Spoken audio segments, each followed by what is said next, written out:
नमस्कार, मी वैशाली शिरसाट आज तुम्हाला माझ्या पद्धतीने बटाट भाजी करून दाखवणार आहे।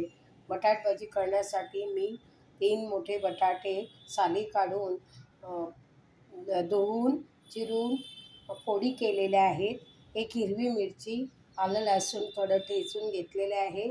थोडे हे मोहरी पाव चमचा जिरं आणि थोडी मेथी, मिक्स उडद डाळ, पाव चमचा लाल तिखट आणि हळद पावडर, जरासा किंचित असा गरम मसाला आणि थोडा चाट मसाला।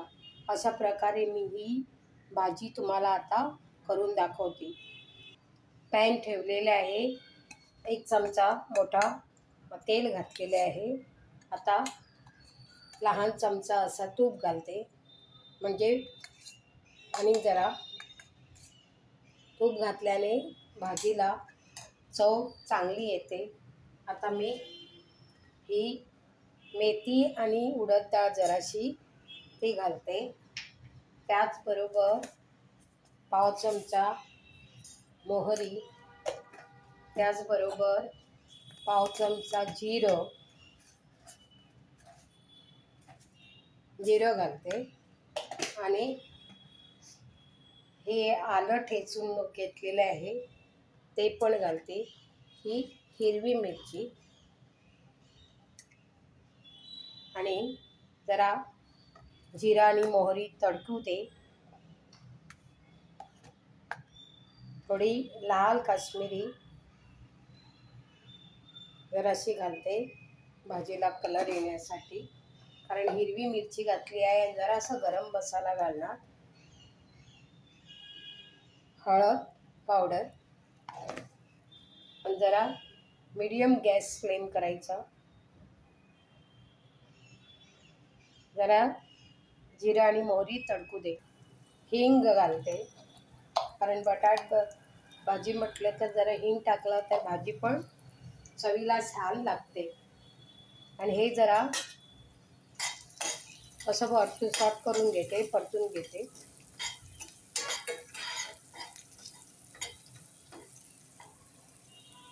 आता मी हा चिरलेला कांदा आहे तो पण घालून घेते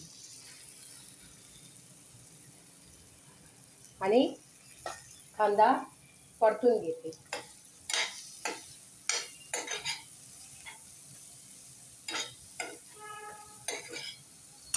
परतून घेते।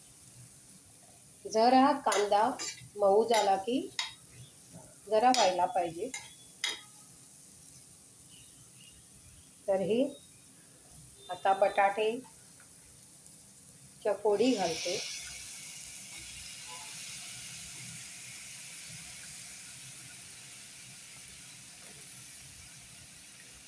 आणि सगळं हे मिश्रण परतून घेते।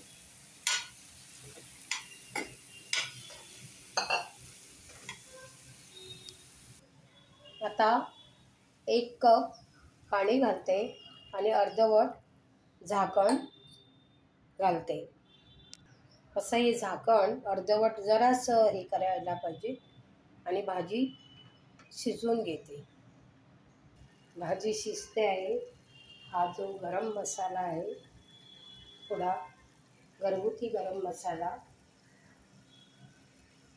गोव्याचा मसाला, गरम मसाला, आणि खायला मस्त लागतं आणि मसाला मस्त चवदार असतो। तर आणि जरा हे बघा, असं हे बटाटे अर्धे झालेले आहेत, म्हणजे एकदम नाही शिजलेले। हे असं झाकण घालून ठेवते। चाट मसाला घालते आणि सगळे मिश्रण एकत्र करून घेते। आता चवीपुरतं मीठ घालायला पाहिजे, जरा थांबून चवीपुरतं मीठ घालते। आता चवीपुरतं जास्त घालू नये, हे मीठ घालते कारण चाट मसाल्यात पण जरा मीठ असतं। जरासं घालते आणि हे सगळं मिश्रण एकत्र करून घेते. अशा प्रकारे ही मसाला भाजी, जरा किंचित पाणी किंचित आहे हे बघा. तर अशा प्रकारे ही मसाला भाजी, बटाटा मसाला भाजी. तर ही जर रेसिपी तुम्हाला आवडली असेल तर तुम्ही लाईक करा, शेअर करा आणि योग्य तो कमेंट्स लिहा. Thanks for watching my this video.